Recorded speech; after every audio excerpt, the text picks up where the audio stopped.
Welcome back. Thank you for listening. So I wanted to talk about something that's been in my mind lately.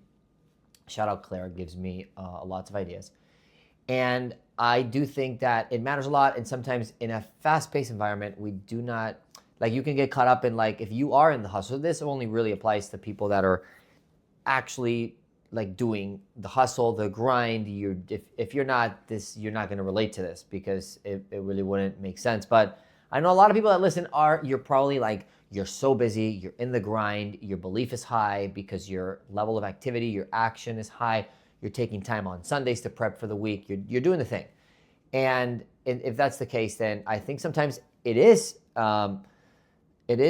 okay, and it actually is, in my opinion, encouraged to stop and think about this versus, again, I wouldn't be able to say this to the person that doesn't take a lot of action because then they would take the advice the wrong way because they already are stopping too much. So careful there.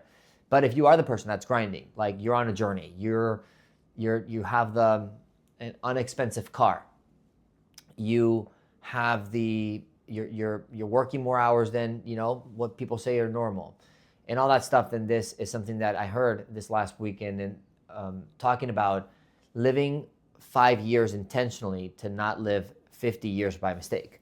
And I think it's so valuable. And I think it could be really 5 to 10 years of like, what's your goal? And we talked not too long ago in one of these recordings on, what is work-life balance and how people look at work-life balance in a 24-hour frame where they sleep for 8, they have 16 to, be awake, and therefore they have to work 8, not work 8, versus looking at in a maybe like a 10-year frame where, hey, am I able to work for 5 years with very, very little off time so that I can earn really power, control, and freedom over my schedule for the rest of my career? And again, I think if jobs were advertised like that, a lot more people would seem entrepreneurial. And I think that there's a huge point to that. I was very lucky to understand that early in my career. I missed my sister's graduation throughout my 20s. I missed a bunch of birthdays, and I missed 3, 4, 5, 6 Christmases with my family. And I don't regret it all because now I can really choose anytime I want. And I do value and appreciate that. So living 5 years intentionally to not live 50 by mistake. So I think it all kind of sums up to this concept of doing what is right versus what feels right. So if you just weigh out those two, it is very an opposite term, even though it sounds very similar. So think about all the things that are right to do. For example, from the basic level of like drinking a glass of water versus drinking something else, or waking up when the alarm goes off, or working out, or exercising, or being nice when you feel impatient or you want to snap on somebody, or being more patient with your spouse, or being more considerate of other people's thoughts, or going into the field and doing the sales with the brand new person that you hired, or doing the 2 interviews that you need to do, or doing the uncomfortable conversations, or cleaning up after your own mess, or you see a paper on the floor in the bathroom that's not yours and you pick it up and you throw it away even though it isn't yours. And there's a lot of things all these things that I just said, we know they're right things to do. Now, if you look at what does feel right, and a lot of times I think people are just confused because it's very encouraged to do what feels right. And I'm not saying you shouldn't do that, but I'm thinking, let's analyze that, right? So what feels right? It feels right to drink whatever you want. It feels right to drink a beer maybe, or to drink a soda, or to drink lots of coffee. It feels right to eat maybe food that isn't that good for you when you look at the ingredients and organic or processed stuff and fast food. It feels right to maybe snap whenever you have a feeling or a thought that you're the person that you're like, well, I'm just going to say what I want. I'm going to say my thoughts out loud because that's just who I am. And it feels really good to sometimes impose your ego upon somebody, or maybe your authority level, or maybe to your little sibling. It feels right to maybe demand, or it feels right to maybe not go to work one day because you're just not feeling it, or it feels right to maybe rest longer or sleep for 10 hours.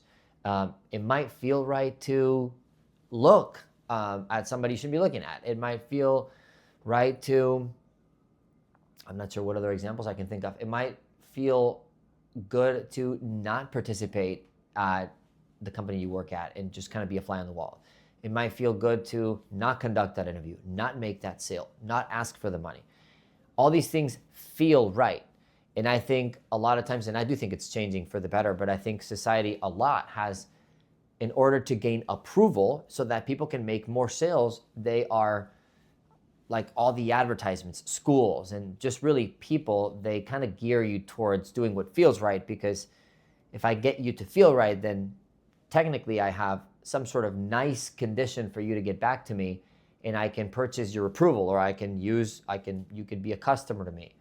But I think there's a lot of backlash around that. And isn't it funny though that like doing the things that do not feel right, like eating the organic foods, and like it tastes a lot, it's not so tasteful to eat like, grilled vegetables with salt than to like eat whatever meal it is that you're thinking. But it's funny how that is what was created from the ground. This is what God brought to the world for us to eat. And for some reason, it doesn't feel as right, but we know it's right. And so I want to challenge whoever is listening, especially if you think you're in this journey, like most of the things that are right to do, they don't feel right. And so why is that? Let's think about it. Why is it that the right things to do don't feel right? If they're right, shouldn't they feel right?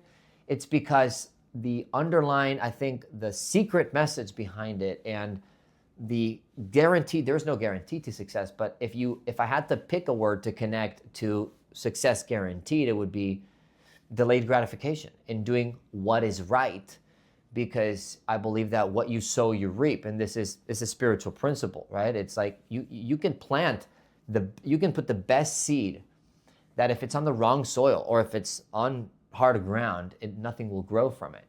But if you are doing the right things, that what you're doing is really, if you're doing what's right, which is the hard things, what you're doing is you're preparing the soil.